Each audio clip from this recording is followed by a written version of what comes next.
Assalamualaikum, we are from Group 6. In this video, we'll explore Freud's psychosexual theory and how we integrate it with Islamic values to better guide Muslim psychology students in understanding human development. Before jumping right away to our main discussion, why don't we do some recap on what is Freud's theory is all about? One of the earliest attempts to bring psychology into line with the scientific framework and practices of medicine was Freud's developmental theory of psychosexual development. Freud's focus on the libido or instincts on certain physical erogenous zones. The theory emphasized the 5 main stages of development. The first stage is the oral stage that range from newborn to 1 year old. The erogenous zone involved is the mouth, and it is mostly through breastfeeding, eating, and other oral activities. A child's development, particularly their personality, will be impacted by fixation at this age, which can result in aberrant adult behaviors including passivity, excessive dependence, verbal violence, impatience, greedy, and an obsession with giving and receiving. Fixation and inadequate oral development are shown in adult behaviors such as smoking, overeating, thumb sucking, and object chewing. The second stage is the anal stage that range from 1 year old to 3 years old. The bladder and bowel are the organs that are affected at this stage. During this phase, toilet training is a very delicate undertaking. Fixation at this point can lead to either anal expansiveness, such as whimsical disorder, or anal retentiveness, such as extreme oiliness. At the third stage is the phallic stage. According to Freud's theory of psychosexual development, this stage is arguably the most controversial as it focuses on the genitals.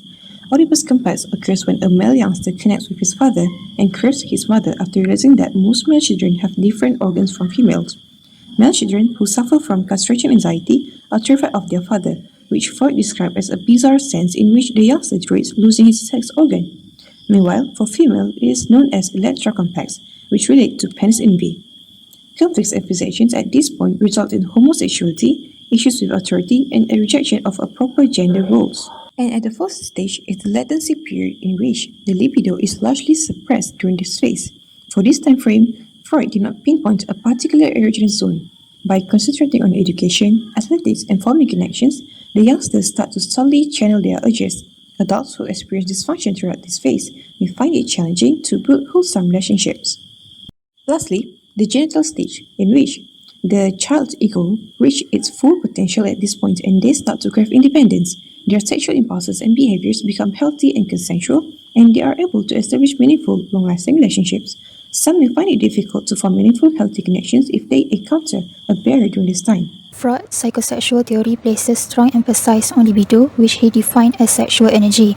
According to him, human development is driven by how individuals manage this libido throughout stages. However, this idea has been widely criticized, particularly from modern psychological and Islamic perspective.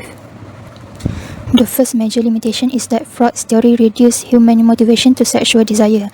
By focusing almost entirely on libido, it neglects other essential aspects of human nature such as moral judgment, emotional development, intellectual growth, and especially spiritual well-being. Human beings are far more complex than what Freud's model suggests. Other than that, many of Freud's ideas are untestable and lack empirical evidence. His theory was based mostly on case studies of neurotic adults, making it unreliable when applied to broader diverse population. The next limitation is that his concept of libido conflict with Islamic views on personal development. In Islam, desire or shahwat are part of human nature, but they are not the driving force. Islam promotes a balanced view of the self, where the nafs, ego, akal, intellect, and the ruh, soul, are all nurtured together. Growth comes not from managing hidden sexual conflict, but through tarbiyah, which is a process of self-purification, worship, and moral training grounded in faith.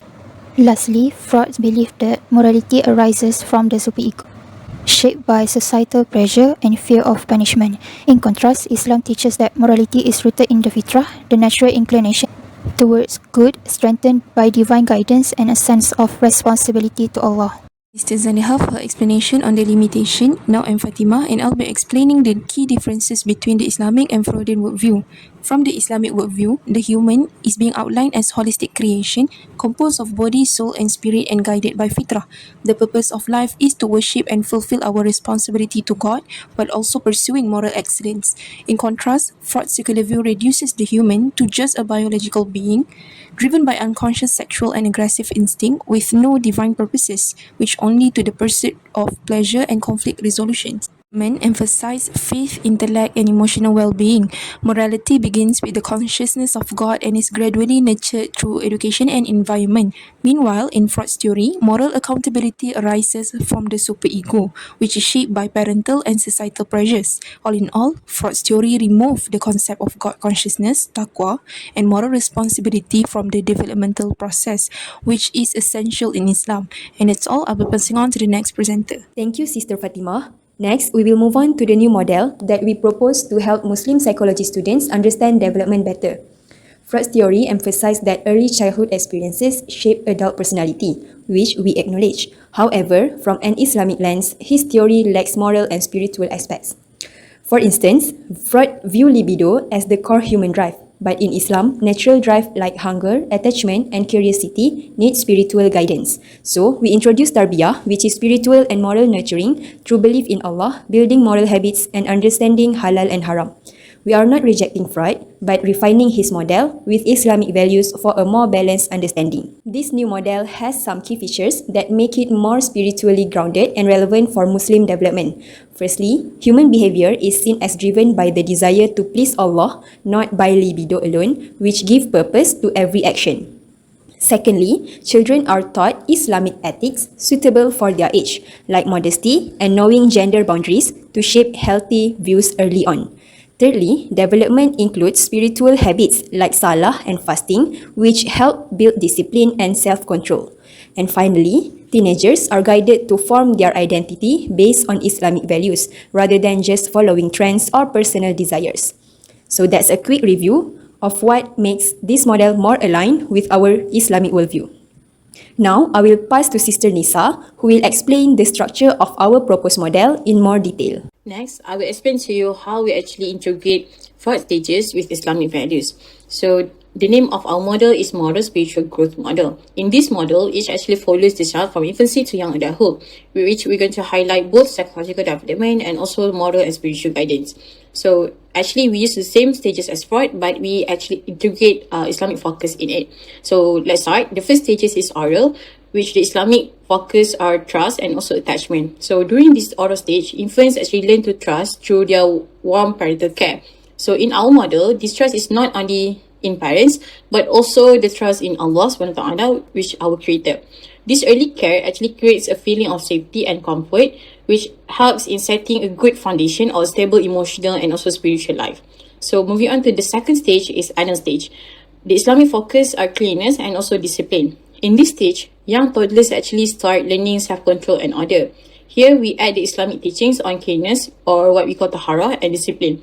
As toddlers develop routine and self-control, they also learn to value the orderliness and also purity, which I think one of the important traits that in our daily Islamic practice.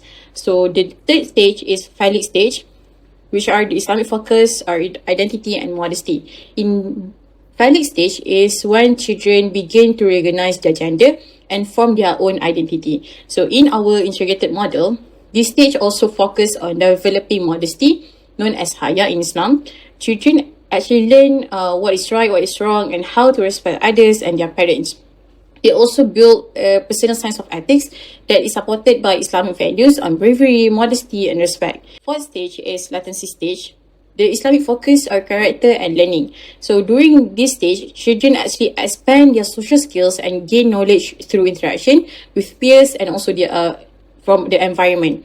Adding Islamic values here means teaching them a good manners, or what we call adab, the value of education, and also the importance of ethical behavior. So this dual focus helps them to grow into a well-rounded individuals with a strong moral character. So the last stage is genital stage. The Islamic focus are responsibility and also self-control. In this stage, adolescents actually start managing their own desires and forming more mature relationships. Our models reinforce this with Islamic guidance, which we're going to emphasize more on self-control, accountability, and also the importance of halal relationship. So this helps the young adults to actually balance their natural urge with ethical behavior and also spiritual awareness. In conclusion, while Freud focused on libido, Islam emphasized moral and spiritual growth. Our integrated model shows that development should aim to please Allah through tarbiyah, modesty, and ethics, offering a more holistic view of human development. That's all from us. Thank you.